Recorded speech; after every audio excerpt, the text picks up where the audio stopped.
오늘날 기독교가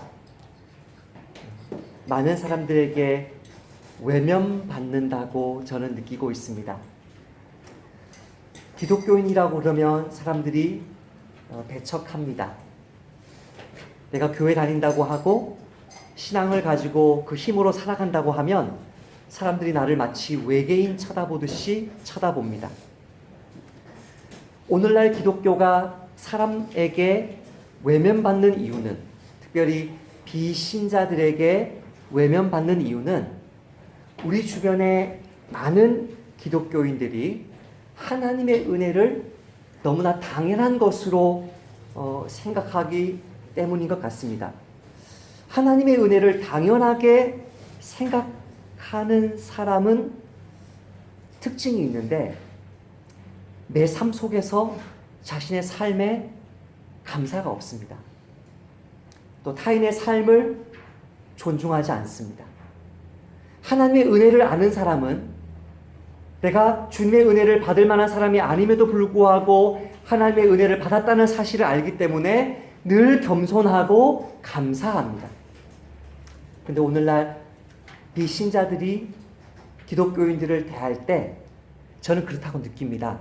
기독교인들이 거만한 사람들이라고 오해한다고 느낍니다. 내가 먼저 요청하거나 그분의 요청에 동의하지 않았는데도 자신의 믿음을 부담스럽게 전도하는 모습에서 그런 거만함을 느낍니다. 저는 기차를 타고 어떻게 여행을 하거나 버스를 타고 여행을 하면 성경책이나 기독교 서적을 제가 읽습니다. 그럼 제가 이제 기독교인인 것이 드러나는 것입니다. 어느 날 제가 C.S. 루이스의 책을 꺼내서 읽고 있는데 기독교인이 저에게 전도를 이제 시작했습니다. 가장 순수한 교회라는 것입니다. 교단도 교회도 없는 진짜 그리스도인들의 순수한 모임이라는 것입니다. 그분이 얼마나 열정적으로 떠들었냐면 영부원이 와서 좀 조용히 해주세요 라고 해서 그 대화가 끝났고 저는 하고 싶은 독서로 다시 돌아갔습니다. 오늘날 우리가 만나는 기독교인들의 모습은 자신의 신앙에 대해서 내가 동의하지도 않았는데, 내가 요청하지도 않았는데도 그것을 마구잡이로 집어넣으려고 하는 그런 모습의 기독교인의 이미지가 우리에게도 있습니다. 심지어 기독당이니 한디총이니 하는 기독교의 이름이 들어간 정치 집단을 만들어서 집회를 열어서 수없이 거친 말들을 쏟아내는 목사님들 때문에 기독교의 이미지가 더욱더 거만하고 공격적인 모습으로 왜곡된 시대를 살고 있습니다. 한번 생각해 보십시다. 여러분에게 한번 물어보십시다. 기독교인은 정말 거만한 사람입니까? 기독교인은 거만한 사람입니까? 이번 주에 제가 말씀을 준비하면서 무슬림 회심자들의 전기를 제가 읽어보았습니다. 칼릴이라는 사람인데요. 그 칼릴이라는 사람은 이집트의 무슬림 형제단 소속의 테러리스트였습니다. 예멘에 있는 사막 지역에 가서 테러 훈련을 하는데 그 아미르, 군대 장관이라고 하는 아미르, 왕자라는 뜻인데요. 그 아미르, 그 단체의 장이 칼릴에게 와서 이렇게 얘기하는 것입니다. 칼릴, 너는 엘리트지 않냐? 너는 인텔리지 않냐? 너는 대학을 나왔고 공부를 잘하는 학생이니까 지금부터는 이렇게 전투를 해서 테러를 하는 그런 지하들을 하지 말고 성경과 꾸란을 비교해서 꾸란은 하나님의 참 말씀이고 성경은 하나님의 참 말씀이 아닌 더럽혀진 왜곡된 하나님의 가짜 계시라는 그것을 드러내는 그런 작업을 하라고 그를 부릅니다. 그가 집에 돌아와서 꾸란과 성경을 펴놓고 연구하다가 거실에서 엄마와 여동생들, 누나, 그리고 자기 남동생이 무쌀쌀, 그러니까 연속극을 보는 것을 이제 소리를 듣는 것이죠. 그러면 꾸란과 성경을 연구하다가 그 무슬림, 그 근본주의자 무슬림이죠. 무슬림인데 이집트에서 나오는 그 무살살, 그러니까 이집트 나오는 무살살은 그 연속극은 터키에서 만들거나 인도에서 만드는 연속극입니다. 터키나 인도에서 만드는 그 세속적인 연속극을 보는 것이 들리기만 하면 TV를 내리쳐버리고 여동생의 뺨을 때리고 이런 세속적인 것들을 왜 보냐고, 우리는 독실한 무슬림인데 라고 그렇게 강포하게 하는 칼릴이었습니다. 그러니까 칼릴이 집에 들어오기만 하면 연속극 보던 모든 가족들이 연속극 끄고 TV를 끄고 다 흩어지는 것입니다. 그러면 와서 TV를 다 이렇게 손을 만져봅니다. 열기가 느껴지면 TV 방금 껐지 하고 또 폭력을 행하는 그런 사람이었습니다. 그런 사람이 성경을 연구하다가 처음으로 성경을 읽어본 것이죠. 성경 말씀에 모순되는 것이 하나도 없다는 사실을 발견합니다. 몇 가지 모순되어 보이는 사소한 것들이 있긴 하지만, 모순되어 보이는 사소한 것들이 있긴 하지만 꾸란에도 그런 구절이 있기 때문에 무함마드가 기독교인들을 죽이라고 했다가 기독교인들을 존중하라고 했다가 이렇게 왔다 갔다 한단 말이죠. 무함마드도 꾸란에서 모순되는 이야기를 했기 때문에 성경에서 이야기하는 것 중에 모순처럼 보이는 이야기도 본질적인 것이 아니고 진짜 성경의 내용의 근본적인 면에 있어서는 하나도 틀린 것이 없고, 오히려 신약 성경을 읽어보니까 예수님이 하나님의 아들이라는 것이 너무 분명한 거예요. 그거를 이제 결론을 내리고 고민에 빠지기 시작하는 거죠. 어느 날 이 친구가 무슬림이니까 살랏 하면서 몸을 씻고 살랏을 하고 자기 집에 오는데, 살랏 하러 간 사이에 그 아미르, 그 왕자가, 그 대빵이 와서 칼릴이 지금까지 연구했던 그 초고를 봅니다. 그 초고를 보니까 성경은 하나님의 말씀이고 오류가 없고 오히려 꾸란이 설명하지 못한 부분들을 설명하고 있고 예수는 하나님의 아들이 분명하다는 그것을 보면서 칼릴의 목을 조르면서 죽이려고 합니다. 그때 그렇게 칼릴의 핍박을 받았던 엄마가 와서 그 사람을 뜯어 말려 칼릴을 살려줍니다. 이제 칼릴은 고민이 시작됩니다. 기독교인들에게 자신의 신앙을 말하고 싶은 거죠. 내가 지금 성경을 읽다가 꾸란을 읽다가 이런 하나님을 만났는데 당신이 하나님에 대해서 좀 얘기해 줄 수 있겠습니까? 라고 그렇게 사람들을 찾아다니다가 가방에 있는 성경책과 자기가 가지고 있었던 그 원고를 함께 도둑맞습니다. 그리고 그 안에는 자기의 주민등록증도 있었습니다. 그게 뭘 의미합니까? 이제 이 사람이 개종했다는 사실이 드러나는 것이고 이 사람은 이제 테러리스트의 표적이 되는 것입니다. 그 두려움 속에 공포에 질려서 자기 가방 잊어버리고 나서 크리스찬 만나려다가 집에 돌아와서 공포에 질려서 이렇게 기도합니다. 알라요, 내가 지금까지 잘못된 것을 하고 있어가지고 내가 이 기독교 거짓 종교를 내가 지금 믿으려고 해서 당신이 나를 지금 이렇게 심판하시려고 하는 겁니까? 나를 벌 주시려고 하는 겁니까? 나를 좀 용서해 달라고 이렇게 기도를 하는데 깜짝 놀라는 겁니다. 무슬림식으로 기도하는데 깜짝 놀랍니다. 지금까지 암송했던 꾸란 구절들을 가지고 형식적인 기도를 하는 것이 아니라 마치 기독교인이 하는 것처럼 하나님께 직접적으로 말을 하고 있는 것입니다. 자기가 기도하다 깜짝 놀랍니다. 내가 왜 이러지? 이러다가 잠자리에 듭니다. 꿈에서 흰옷 입은 사람이 나와서 이렇게 말합니다. 나는 네가 찾고 있는 그 사람이다. 그랬더니 뭐라고 얘기하면 칼릴이 저는 성경을 잊어버렸습니다. 그 흰옷 입은 사람이 이렇게 말합니다. 성경은 잊어버림 당하지 않는다. 일어나 너의 옷장을 열어보아라. 그래서 일어나서 옷장 여는데 성경책이 거기 있는 것입니다.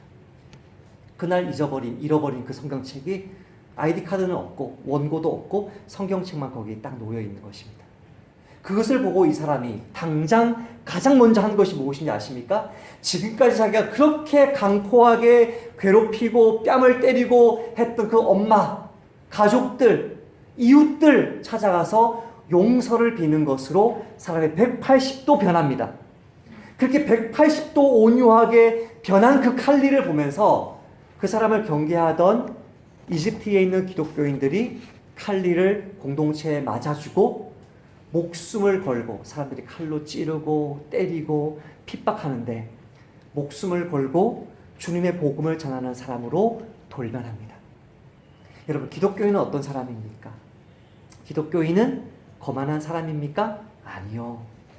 예수님을 알지 못하는 사람이 거만한 사람들입니다. 기독교인은 무례한 사람입니까? 아니요. 예수님을 알지 못하는 사람이 무례한 사람입니다. 독선과 아집으로 가득 찬 사람이 예수님 믿는 사람입니까? 아니요. 예수님은, 사도들은 그렇게 가르치지 않았습니다. 예수님이 성경의 가르침을 이렇게 요약합니다. 성경의 가르침이 뭔지 아느냐? 구약 성경 전체를 이렇게 요약합니다. 그러므로 너희는 무엇이든지 남에게 대접을 받고자 하는 대로 너희도 남을 대접하여라. 이것이 율법과 예언서의 본뜻이다.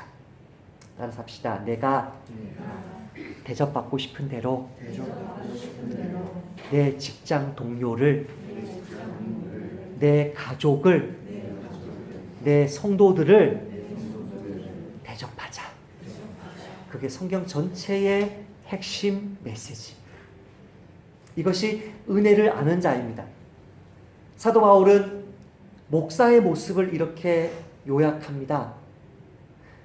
주의 종은 마땅히 다투지 아니하고 모든 사람에 대하여 온유하며 가르치기를 잘하며 참으며 거역하는 자를 온유함으로 훈계할지니. 자, 온유함으로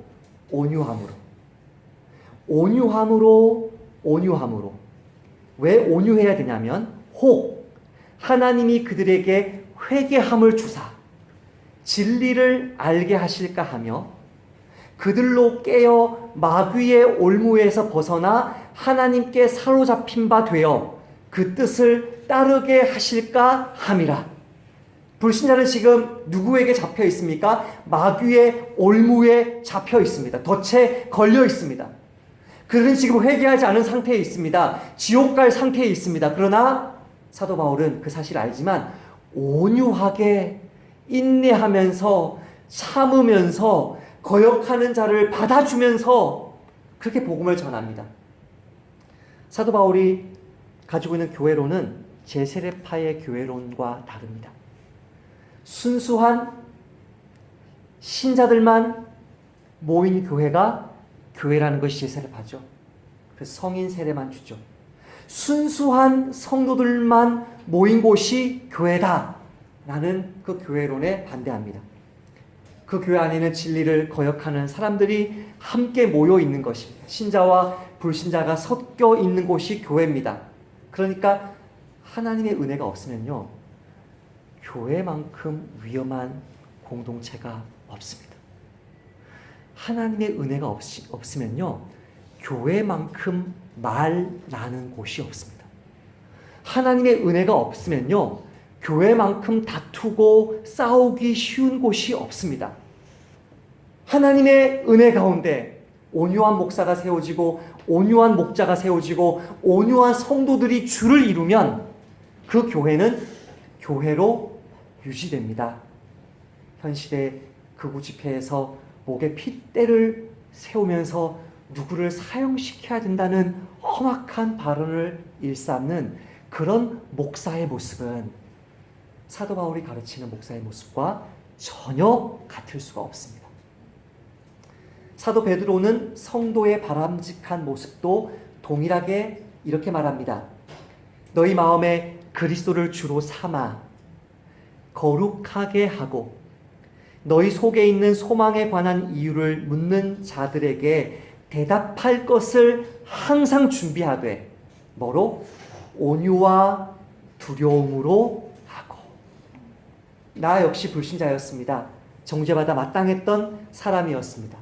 그런데 하나님이 은혜로 나를 구원해 주시고 하나님 말씀 듣게 하시고 성도로 불러주시고 교회에서 직분을 맡겨주신 것이 정말 감사한 은혜로 아는 사람은 불신자들 앞에서 겸손할 줄 믿습니다. 내 삶 속에 어려움들이 있어도 감사할 줄 믿습니다. 하나님은 그분의 영광이 얼마나 풍성한지를 알게 하시려고 공의로운 심판에서 건진받은 긍휼의 그릇을 만들었다고 지난 23장에서 말씀했습니다. 이 긍휼의 그릇이 누굽니까? 하나님의 은혜를 아는 자입니다. 24절 말씀을 같이 한번 읽어보십시다. 이 그릇은 우리니 곧 유대인 중에서뿐 아니라 이방인들 중에서도 그가 부르신 자니라. 유대인 중에서만 아니라 이방인 중에서도 하나님의 부르심을 받았다는 사실이 강조되어 있습니다. 목사님, 그거 당연한 거 아닙니까? 지금 하나님을 믿는 사람들이 유대인들보다 기독교인들이 많다는 것이 너무나 당연한 것 아닙니까? 그것을 당연하게 여기는 순간부터 은혜는 결코 은혜가 되지 못한다고 말씀합니다. 여러분, 구약 성경 호세아 말씀 읽어보셨습니까? 호세아 말씀을 읽어보시면 호세아 선지자가 북왕국 이스라엘의 선지자인데, 그때에 살았던 그 왕조가 그 아합 시대입니다. 아합 시대. 그 아합 시대에 하나님이 예후를 통해서 아합을 심판하는 그 시대에 이스라엘 백성들이 너무나 우상 숭배를 많이 하니까 하나님이 호세아에게 그 우상 숭배하는 이스라엘 백성들을 하나님이 어떻게 심판하실지, 또 어떻게 구원하실지를 이야기하면서 호세아에게 음란한 여자에게 가서 장가가라고 말합니다. 그 음란한 여인은 어떤 여인입니까? 호세아 말고도 남자들이 많은 여인입니다. 아이를 낳아도 호세아의 아이라는 사실을 확신할 수 없는 여자입니다. 그래서 그 여자와 결혼하여서 딸을 2명 낳는데, 첫 번째 딸 이름이 뭐죠? 로루하마. 라흐마가 없다는 거예요. 긍휼, 은혜가 없다는 거예요. 두 번째 딸을 낳았어요. 두 번째 딸 이름이 뭐였습니까? 로암미. 나의 백성이 아니다라는 것입니다. 이스라엘 백성들이 우상 숭배하고 나니까, 그들이 죄악 가운데 살아가니까 더 이상 하나님으로 섬기지 않고 이방 신들을 자신의 아버지로 섬기니까 더 이상 내 백성이 아니고 더 이상 긍휼히 여김을 받지 못했다는 것입니다.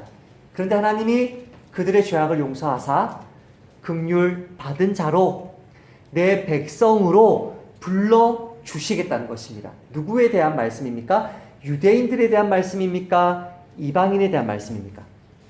유대인에 대한 말씀이었습니다. 그러나 사도 바울은 이 말씀이 구약 성경을 읽었을 때에는 유대인들이 다 깨닫지 못했던 이 말씀이 사실은 동일한 우상 숭배에 빠져 있어서 하나님의 긍휼을 받지 못한 자요, 하나님의 백성이 아닌 이방인들 역시 긍휼히 여길 것이고 하나님의 백성으로 불러주실 것을 예언한 말씀이라고 설명합니다. 그러니까 사람들은 충격을 받는 것입니다. 충격을. 로마 교회에서 이방인들이 섞여 있고 유대인들이 섞여 있는데, 이 말씀을 듣는 유대인들도 충격을 받고 이방인들도 충격을 받는 것입니다. 이제는 더 이상 유대인들이 하나님의 백성을 차지하는 것이 아니고 이방인들이 당신의 백성으로 당신의 사랑을 입은 구원받은 사람들로 부름받았다는 것입니다. 사도 베드로도 동일한 말씀을 합니다. 그러나 너희는 택하신 족속이요 왕같은 제사장들이요 거룩한 나라요 그의 소유가 된 백성이니 이는 너희를 어두운 데에서 불러내어 그의 기이한 빛에 들어가게 하신 이의 아름다운 덕을 선포하게 하려 하심이라. 너희가 전에는 백성이 아니더니 이제는 하나님의 백성이요 전에는 긍휼을 얻지 못하였더니 이제는 긍휼을 얻은 자니라. 어린 시절에 저녁 늦게까지 집 밖 공터에서 친구들과 놀고 있는데 친구의 엄마나 아빠가 나타나서 같이 놀던 친구들을 하나씩 밥 먹자고 데려가는데 나를 불러주는 사람이 없어서 뒤에 남아 있었던 경험이 있습니까? 저녁이 되어도 아무도 불러주는 이 없는 그 아이의 심정이 하나님을 아버지라고 부르지 못했던 이방인들의 심정입니다. 이번 주 목요일에 선교부장님과 함께 드림학교의 아이들의 연극을 보는데요. 그 연극 대본을 아이들이 직접 썼다고 해요. 그래서 제가 눈물이 났던 거예요. 은혜롭게 감동을 한 거예요. 아이들이 직접 쓴 거예요. 자기들의 이야기를 쓴 거예요. 아이들이 놀고 있어요. 밖에 놀고 있는데 한 아빠가 와서 아이를 데려가고 한 엄마가 와서 아이를 데려가고 한 명씩 데려가는데 마지막 남은 아이가 있어요. 걔는 데리고 오는 엄마가 불러주는 아빠가 없어요. 여전히 북한에 있어요. 그래서 그 북한에 있는 엄마를 그리워하면서 통일을 노래하는 그런 연극이었어요. 여러분이 삶 속에서 고난받을 때 묻겠습니다. 여러분의 아내나 남편이 그 고난 속에서 여러분의 손을 제대로 잡아줍니까? 여러분 이번 주에 어려움이 있었을 때 여러분 부모님 집에 있었을 겁니다. 여러분의 부모님이 여러분의 손 잡아줬습니까? 여러분의 외로움과 고난과 고통 속에 여러분의 혈육이 여러분을 아버지라고, 여러분을 어머니라고, 여러분을 자식이라고 불러주는 그 위로가 정말 여러분에게 위로가 됩니까? 아니요. 하나님이 내가 백성이 아니었는데 백성 불러주고, 내가 긍휼을 얻지 못했는데 긍휼을 하심을 입혀주고, 내가 사랑받지 못한 자였는데 사랑하심을 입혀준 그 사실을 알면 여러분 기도가 달라집니다. 말씀 읽는 시간이 달라집니다. 바울은 우리에게 이야기합니다. 우리 이방인들에게 이야기합니다. 여러분들이 지금 예배드리고 하나님을 아버지하고 부르고 하나님의 백성으로 사랑받은 자로 긍휼 입은 자로 살아가는 그것은 이스라엘 백성들만 가지고 있었던 특권이었고, 여러분은 그 집 밖에 쫓겨나서 밤이 되어도 저녁이 되어도 아무도 불러주는 자 없어서 고아처럼 외롭게 홀로 남아있었던 사람인 것을 기억하십시오라고 말합니다.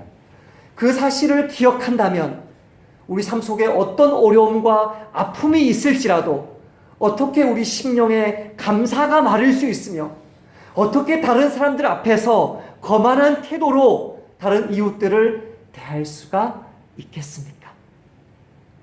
사도 바울은 다음으로 그 긍휼의 그릇에 유대인들이 포함되는 것이 얼마나 큰 은혜인지를 이야기합니다.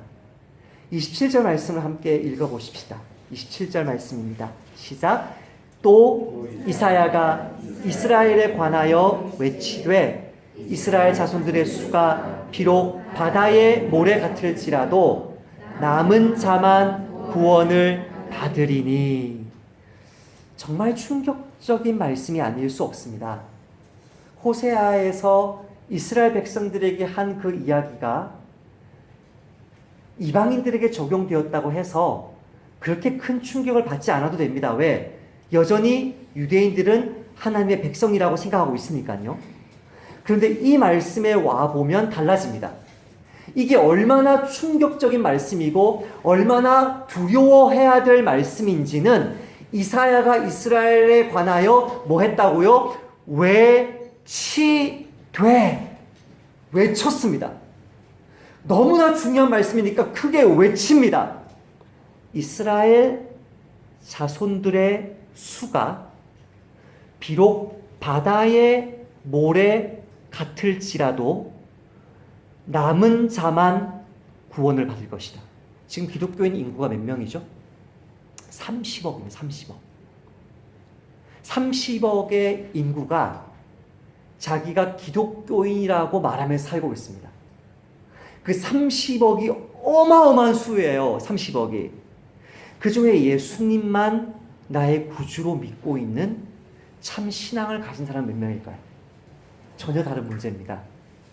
여기에 바다의 모래 같을지라는 이 말은 사실은 트레이드 마크입니다. 어떤 것에 대한 트레이드 마크냐면 유대인들의 수에 대한 트레이드 마크입니다. 바다의 모래, 하늘의 별, 뭐 떠올라요? 아브라함 떠올라요. 하나님이 아브라함을 불러가지고 뭐라고 이야기했냐면 내가 너에게 큰 복을 주고 내 씨가 크게 번성하여 하늘의 별과 같고 바닷가의 모래와 같게 할 것이다.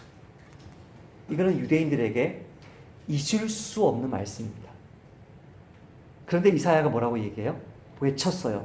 너희들 지금 아브라함에게 하신 그 약속 붙들고 있냐? 그거 믿으면서 너희들이 그렇게 하나님을 이미 버리고 우상 숭배하며 온갖 죄악들을 저지르면서 너희들의 땅을 동료들의 가난한 자, 고아들, 과부들의 피로 물들이면서 아직도 이 말씀 붙들고 있냐? 예레미야식으로 이야기해 볼까요? 너희들이 성전이 무너지지 않는다고 착각하고 있냐? 이것이 하나님의 집이다. 이것이 하나님의 집이다. 이것이 하나님의 집이다. 그러니까 하나님의 집은 무너지지 않는다고 착각하고 있냐? 바벨론 왕 오면 항복해라. 그 사람만 살 것이다. 외친다는 거예요. 선지자들 외치고 있어요. 착각하지 마라. 너희들이 이미 하나님을 버림으로 언약을 깨뜨렸는데 하나님 편에서의 언약만 지키라고 너희들이 어떻게 요구할 수 있냐? 그렇게 요구할 수 없다. 그 언약을 깨뜨렸기 때문에 하나님은 더 이상 너희들을 그분의 편에서 그 언약을 지킬 의무가 없다. 바다의 모래처럼 많은 수가 이스라엘 백성들의 수일지라도 어떤 사람만? 남은 사람만 구원을 받을 것이다. 묻겠습니다. 그러면 내가 내게 큰 복을 주고 내 씨가 크게 번성하여 하늘의 별과 같고 바닷가의 모래 같을 것이다 라는 아브라함에게 하신 하나님의 약속은 폐하여졌습니까? 폐하여진 것이 아닙니다. 예수님의 말씀 한번 들어보세요. 어떻게 이 말씀이 성취되냐면 동서로부터 많은 사람이 이르러 아브라함과 이삭과 야곱과 함께 천국에 앉으려니와 그 나라의 본 자손들은 바깥 어두운 데 쫓겨나 거기서 울며 이를 갈게 될 것이다. 바다의 모래 같고 하늘의 별과 같은 아브라함에게 약속한 이 약속이 어떻게 성취됩니까? 지난 2000년 동안에 동과 서에서 무수히 많은 셀 수 없는 참된 그리스도인들이 교파 상관없이 교단 상관없이 참된 그리스도인들이 동서에서 몰려와서 아브라함과 이삭과 야곱과 함께 이미 천국에 앉은 것으로 이 말씀이 성취되었습니다. 그렇다면 묻겠습니다. 유대인 출신의 그리스도인들은 하나님의 은혜를 이방인들만큼은 큰 기쁨으로 찬양할 수 없게 되는 것입니까? 그 남은 자잖아요. 유대인 그리스도인들은, 메시아닉 주들은, 그 유대인들은 남은 자인데 이 사람들은 그리스도인들만큼은 하나님의 은혜를 큰 기쁨으로 찬양할 수 없게 되는 것입니까? 그렇지 않습니다. 29절 말씀을 같이 한번 읽어보십시다. 시작. 또한 이사야가 미리 말한 바 만일 주께서 우리에게 씨를 남겨두지 아니하셨더라면 우리가 소돔과 같이 되고 고모라와 같았으리로다 함과 같으니라. 아멘. 그 소수의 남은 자도 하나님이 그들을 남겨주지 아니하셨더라면 소돔과 고모라처럼 함께 멸망했다라고 말씀합니다. 소돔성의 롯을 기억합니까? 롯이 아무리 의인으로서 그 마음이 소돔에 살면서 그 마음이 상했다라고 베드로 사도가 이야기할지라도 롯이 소돔성을 선택했을 때는 이미 소돔과 함께 멸망할 위험을 자초한 것입니다. 롯이 왜 소돔성을 택했는지 기억나십니까? 그 소돔성이 에덴 동산처럼 비옥했답니다. 물질적인 풍요를 쫓아간 하나님의 백성이었습니다. 그 물질적인 풍요 안에는 뭐가 따라옵니까? 오늘날도 마찬가지인데 성적인 쾌락이 따라옵니다.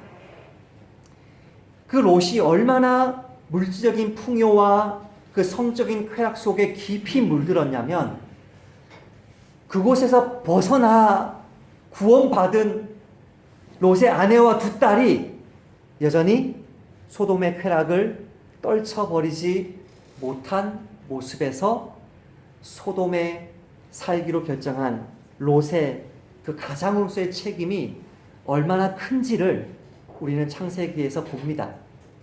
하나님의 은혜가 아니었으면 롯은 구원받지 못했습니다. 하나님의 은혜가 아니었으면 롯은 멸망하는 소돔과 함께 멸망해야 마땅했습니다. 그 많은 이스라엘 사람들 중에 남은 자만 구원받는다고 해서 이스라엘 사람들이 불평할 수 있습니까? 아니요. 그럴 수 없습니다. 롯의 경우에서 보듯이 그 소수의 남은 자가 구원받은 것도 오직 하나님의 전격적인 은혜고 특별한 긍휼 덕분이었기 때문입니다. 이 사실을 잊지 말아야 합니다. 이 사실을 잊으면 어떤 상황 속에서도 감사할 수 없습니다. 불평할 수밖에 없습니다. 낙심하기 너무나 쉽습니다. 복음 전하는 것 때문에 받는 핍박 너무나 두려워서 도망칠 수밖에 없습니다. 하나님이 저와 여러분에게 주신 이 삶을 기쁨으로 살아내는데 정말 쉽지 않습니다. 기도하고 있는데 갑자기 전화가 와서 이지환 선교사님이라고 저의 스승이신데 전화가 와서 뜬금없이 이렇게 말씀하시는 거 한마디 하시는데 저에게 이렇게 얘기하시는 거예요. 아, 이 목사님 목회가 쉽습니까? 선교가 쉽습니까? 선교가 한 3배 쉽습니다. 여러분 보이지 않는 열방에 흩어진 영혼들 사랑하면서 선교헌금 내는 거 쉽습니다. 그러나 여러분 옆에 있는 그 사람 끝까지 사랑하는 거 어렵습니다. 하나님은 여러분에게 삶 속에 예수님 제자로 살아감에 있어서 정말 고난을 줍니다. 어떻게 버티겠어요? 그 사람 품어내고 섬겨내면서 끝까지 살아가는 것이 얼마나 힘들겠어요. 그러나 내가 건진받은 것조차도 하나님의 긍휼하심으로 남긴 바 되었다면, 남은 자 되었다면, 그 은혜를 아는 사람이라면 하나님이 내 삶에 허락해 주신 이 삶의 환경들, 나의 가정, 직장 어떻게 감사하지 않을 수 있겠습니까? 어떻게 감사하지 않을 수 있겠습니까? 가브리엘이라는 사람의 삶을 소개하고 말씀을 맺으려고 합니다. 이 사람은 이집트 최고의 학교에서 꾸란을 배운 사람입니다.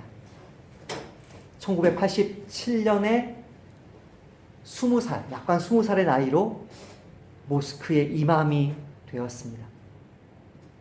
근데 하나님이 그 많은 무슬림들 중에서 이 친구 마음에 이런 마음을 일으켜주는 거예요. 꾸란을 평화의 종교라고 이집트 정부가 그렇게 자꾸 소개를 하는데 과연 그런 꾸란을 믿는 무슬림 그 이슬람 종교가 평화의 종교일까? 그런 고민을 이 사람이 시작하는 거예요. 그리고 꾸란을 읽는데 자꾸 어떤 구절이 들어오냐면 평화의 종교에 대해서 이야기하는 꾸란 구절도 있고 이제 지하드, 이제 성전을 이야기하는 꾸란 구절도 있는데 그 꾸란 구절들을 보면서 실제로 자기 주변에 그 당시 1980년대인데 1980년대에 그 무슬림 형제단이 엄청나게 많은 테러들을 이제 일으키는데요. 그 테러들을 보면서 아, 저 테러리스트들은 사실 그게 지금 IS든 알카에다든 저 테러리스트들은 확신범들이다. 그 사실을 깨닫게 됩니다. 확신범들. 꾸란을 믿고 꾸란대로 살고자 테러를 하는 것이구나라고 확신하게 됩니다.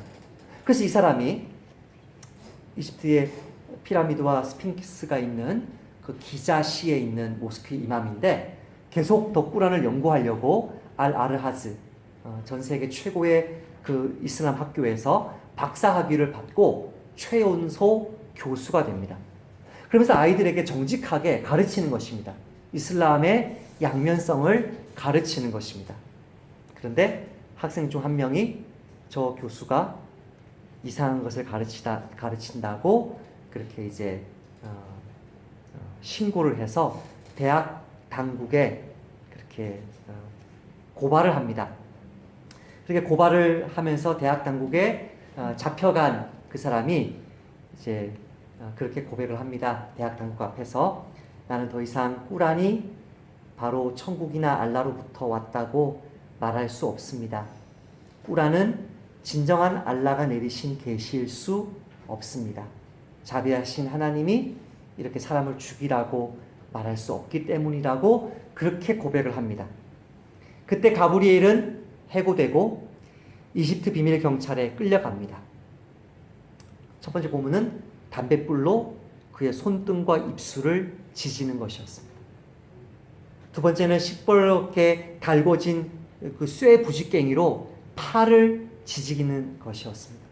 세 번째 고문은 수없이 채찍질 당하는 고문이었습니다. 그 고문을 다 당했다고 합니다. 근데 네 번째 고문부터 이상한 일이 벌어집니다. 굶주린 쥐로 가득한 콘크리트 방에 들어간대. 거기서 죽는 건데 이 쥐들이요 친구가 되는 거예요. 쥐들이 꼬리를 흔든다면 이상한데 햄스터처럼 와가지고 애교를 막 쥐들이 떠는 거예요. 쥐들이 그 굶주린 쥐들이 막 뜯어 먹어야 되는 거지. 그래야 이제 이 사람이 끝나는 건데, 근데 너무 이상하니까 하루 갇혀놨는데 지신 상처 외에는 아무 상처가 없으니까 굶주린 개 있는 방에 가둬둡니다. 근데 개가 진짜 이제 꼬리를 흔들면서 친구가 되어버리는 겁니다. 이 비밀 경찰들이 경악을 금치 못해요. 그들의 얼굴에 공포에 질려버렸답니다. 이런 일이 연이어 일어나니까.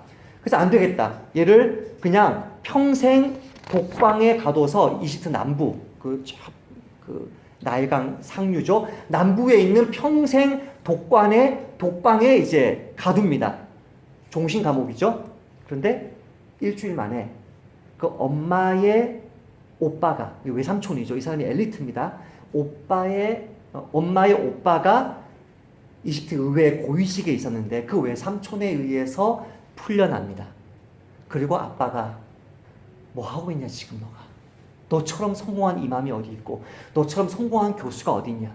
근데 이미 다 일은 엎질러진 물이고 이 아들을 위해서 그 아빠가 회사의 영업부장에 앉히고 이제 사업에만 전념해 그렇게 이제 해 놓습니다. 그 1년간 무신론자로 사는 것이 너무나 어려웠답니다. 이슬람은 버렸지만 어떤 종교도 가질 수 없는 그것이 너무나 어려웠답니다. 심각한 두통에 시달렸는데 없어지지 않은 두통이었답니다. 그 두통약 사러 기독교인 약사가 있는 약국에 갔답니다. 그 약사가 이 사람과 대화하는데 이거는 육체의 문제가 아닌 거예요. 그 약사가 볼 때 10%가 기독교인이거든요. 이집트에. 육체적인 문제가 아닌 거예요. 이거는 영적인 문제인 거예요. 그래서 그 사람 손에 약 쥐어주는 척 하면서 신약 성경 한 권을 쥐어줍니다. 신약 성경 첫 번째 읽는 그날입니다. 나는 책을 들고 집으로 돌아와 아무 곳이나 펼쳤다. 눈은 눈으로, 이는 이로 갚으라 하였다는 것을 너희가 들었으나 나는 너희에게 이르노니 악한 자를 대적하지 말라. 누구든지 내 오른편 뺨을 치거든 왼편도 돌려대며. 내 눈에 보인 이 구절에 온 몸이 떨리기 시작했다. 나는 평생 꾸란을 공부했지만 이만큼 가슴을 뛰게 하는 말을 들어본 적이 없었다. 나는 주 예수 그리스도와 마주하게 된 것이다. 마치 내가 언덕 위에 있는 구름에 앉아 있고 내 앞에는 우주에서 가장 위대한 선생님이 나에게 천국의 비밀과 하나님의 마음에 대해 이야기해 주고 있는 기분이었다. 수년간 꾸란을 공부한 내용과 성경을 비교해 보는 것은 너무나 쉬운 일이었고 마침내 나는 진정한 하나님을 만났다는 것을 추호도 의심하지 않았다.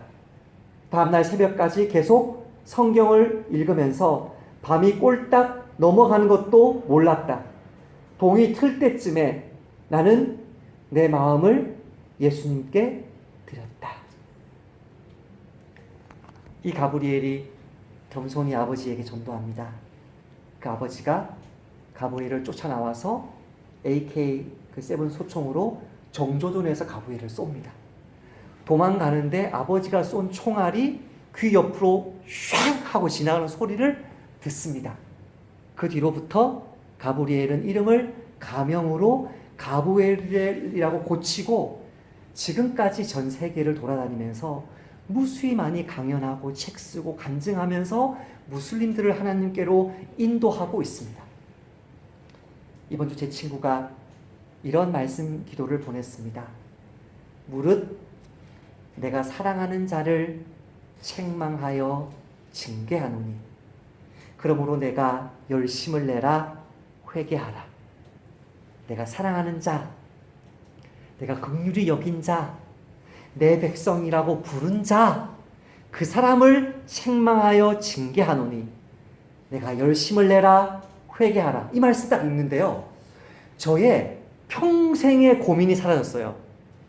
무슨 고민이었냐면, 여러분 들으시면 웃으실지 모르겠지만, 하나님, 나는 내가 조금만 잘못해도 하나님은 항상 나에게 세게 징계하세요. 내가 잘못한 것보다 하나님은 나를 강하게 징계하시고 나를 많이 고난받게 하세요. 이런 불만이 제게 있었어요. 지난 40여 년간 내가 가지고 있는 고난 질문인데, 제 친구가 보낸 이 말씀 기도에 해결됐습니다. 아, 내가 하나님이 사랑받는 사람이구나. 하나님이 나를 사랑하니까 책망하고 징계하고 고난 가운데 나를 처하게 하신 거구나. 내가 열심을 내고 회개하기를 바라시는 거구나. 사랑하는 여러분 삶 속에 어떤 고난이 있을지라도 기쁨으로 인내하십시다.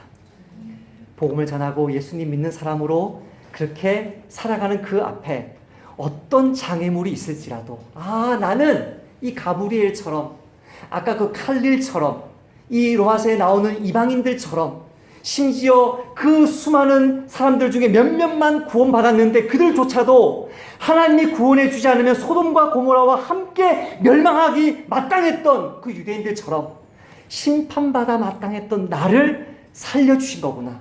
하나님 이 한 주도 어떤 고난과 아픔과 어려움들이 있을지라도 낙심하지 않고 불평하지 않고 감사함으로 모든 사람들을 대하여 온유한 사람으로 살겠습니다 다짐하시는 사랑하는 저와 여러분 되시기를 주님의 이름으로 축복합니다.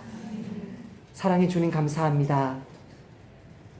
당연한 은혜는 없다는 것을, 받아 마땅했기 때문에 당연히 받은 은혜는 없다는 것을 하나님의 말씀을 통해 제 마음에 새깁니다. 주 하나님, 저희들의 삶 가운데 고난과 질고와 아픔이 참 많습니다.